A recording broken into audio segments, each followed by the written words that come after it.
मैं आपसे एक क्वेश्चन करना चाहती हूँ। हमसे? यस, क्योंकि आप जो कि झोपड़ी में पढ़ाते हैं और 11 साल से पढ़ा रहे हैं, तो आप बताइए कि यहाँ की लड़कियां 14-15 साल में क्यों भाग जाती है? बहुत गंभीर प्रश्न है। yes. बहुत गंभीर प्रश्न पूछा गया है। परेशान है हम लोग। क्या परेशान है तुम लोग? yes. बहुत ज्यादा परेशान हो। अच्छा, क्यों परेशान हो? क्यों परेशान हो?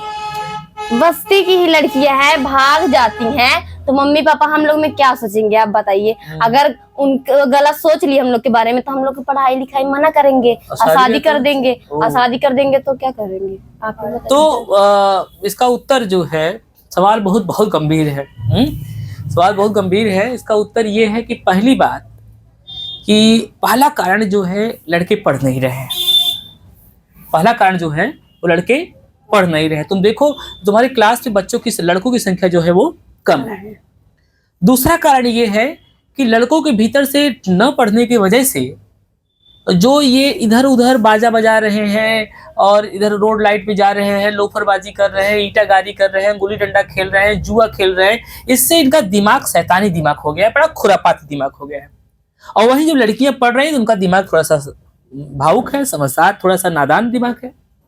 तो खुरापाती दिमाग जो है वो नादान दिमाग को बहुत जल्दी कैप्चर कर लेता है, अपनी तरफ बहका लेता है। तो यहाँ पर लड़कियों को, खास करके लड़कियों को भी लगातार डिबेट होती रहनी चाहिए। जैसे तुमने एक सवाल पूछा, वैसे लड़कियों को भी जागरूक होना चाहिए इस विषय को लेकर। दूसरा कारण ये हो गया।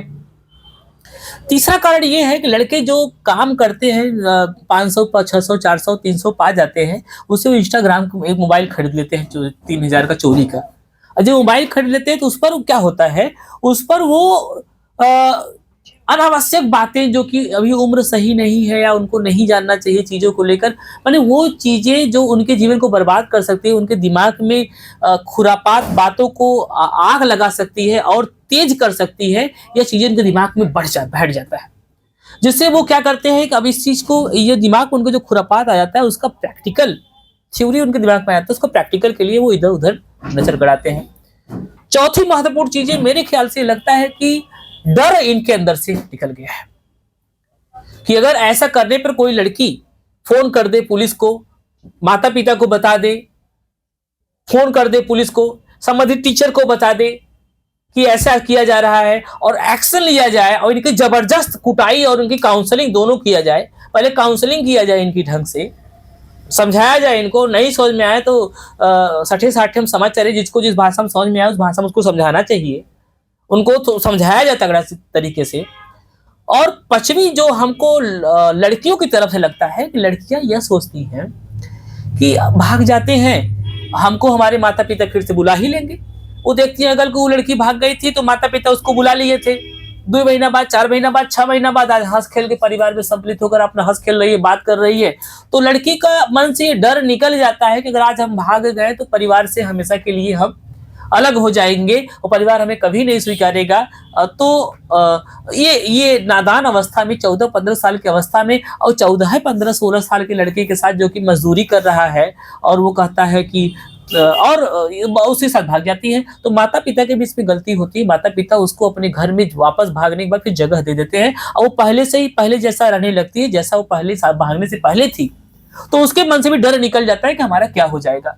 लड़कों को मन से ही डर निकल जाता है। और यहाँ का जो महतो सरपंच और ये लोग हैं, इनका भी बहुत बेकार भूमिका है। मैं कहना चाहूंगा, ये लोग भी दारू पी के पंचायत फानते हैं और पी पा के, और उसके बाद कहेंगे निर्णय ये लिया गया कि समन्वय वाली लड़की घर के बहुरिया बनेगी, बहू बना देते हैं उसको, और बहुत ज्यादा होता है कुछ पैसा का लेन देन करवा लेते हैं और करके। तो इनको भी चाहिए कि सही निर्णय लें। अगर सरपंच है, महतो है, छड़ीदार है, जो भी है, उनको सही निर्णय लेना चाहिए जिससे समाज में स्पष्ट संदेश जाए। तो कुल मिला जुला कर कि यह विभिन्न कारण हैं। और लड़कियों की बचने का जो उपाय है, लड़कियों की काउंसलिंग होनी चाहिए, लड़कों की काउंसलिंग होनी चाहिए। और लड़कियों को शुरुआत में ही इस चीज को रोक लिया उन्होंने तो सही होगा, नहीं तो फिर बुद्धि अगर भ्रष्ट कर दिया उसने तो फिर वहां से वापस आना बहुत मुश्किल टास्क है। और कुछ पूछना चाहते इसमें? हाँ पूछो। वैसे तो आपने सब चीज ठीक ही कहा है, पर क्वेश्चन ये उठ रहा है कि लड़के ये सब कामों में क्यों ध्यान दे रहे हैं, वो क्यों नहीं पढ़ते हैं? इसका इसका मुख्य कारण जो है वह है आनंद, मजा आता है। देखो माता, अब ये मजा क्यों आ रहा है इसको भी समझने का प्रयास करो।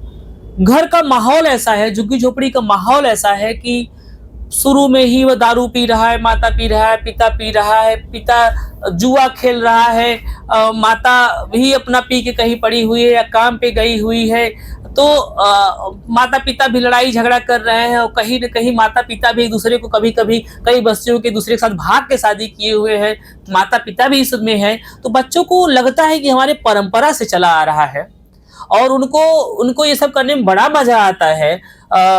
इंस्टाग्राम पे रील बना रहे हैं, तमाम चीज़ों को एंटरटेन कर रहे हैं और पढ़ाई लिखाई में ये काउंसलिंग उनकी नहीं हो पा रही। काउंसलिंग हम लोग 1 घंटा कर देते हैं, 23 घंटा तो अपने घर में है और 23 घंटा का वही वातावरण बना हुआ है। तो वातावरण जो घर का है, वो वातावरण घर का खुद का एंटरटेनमेंट का वातावरण है, लोफरबाजी का वातावरण है। तो ये वातावरण से वो बच्चे को लगता है कि वो पढ़ लिख कर क्या करेगा। सब वो अपने आसपास जहाँ देखता है तो यही पाता है कि फलाना रोज मजदूरी कर रहा है, ठिकाना दूसरे को भगा के लेके आया है। और एक आध तो सोचती है कि हमारी अम्मे भगा के लेके आई थी, कल देखता है हमारे बाबुए भगा के लेके आए थे, फिर देखता है हमारे बाबू तुम्हारा जुआ खेल रहे हैं, फिर देखता है अम्मा तुम्हारी पी के पड़ी हुई है, फिर देखता है बहन तुम्हारी भागी गई है। तो ये सब देखता है तो उसको लगता है कि ये तो हमारी परंपरा है और हम क्या करें। तो उसमें उसी में ये बहुत लंबी एक जड़ है और लगातार यहाँ पे 2-3 शराब की दुकान खुली हुई है। तो इस सब पिए पड़े हुए हैं। तो सब एक एजुकेशन नष्ट नहीं हुआ है, एजुकेशन को बाकायदा बड़ी प्लानिंग के साथ बड़ी सिस्टमेटिक ढंग तरीके से नष्ट कर दिया गया है। अब चाहे शराब की दुकान 4-5 खोलकर और चाहे जैसे भी कहो तुम खोलकर ही नष्ट किया गया है। तो अब क्या किया जाए, कैसे समझाया जाए लड़कियों को? लड़कियों को समझाने की भी जरूरत है। लड़कियां तो पढ़ ही रही हैं, क्लास में बहुत लड़कियां पढ़ रही हैं। लड़कों को समझाने की जरूरत है और लड़कों को अब केवल प्रेम से ही समझाने की आवश्यकता नहीं है कि अब वो काउंसलिंग कर रहे हैं, नहीं समझ में आ रहा है तो माता पिता को भी, अगर माता पिता नहीं चाहेंगे, माता पिता शुरुआत में ही देखो प्रोडक्शन जो जिनका प्रोडक्शन हो चुका है उसको तो हम कुछ नहीं कर पाएंगे। अभी हम कुछ नहीं कर सकते। वो पुलिस प्रशासन का केस है, वो उसको देखे, पुलिस भी कभी तगड़ी कार्रवाई कर दे। जो बच्चे भगा के लेके आए, कोई कंप्लेन करने वाला नहीं है, कोई कंप्लेन भी नहीं करता।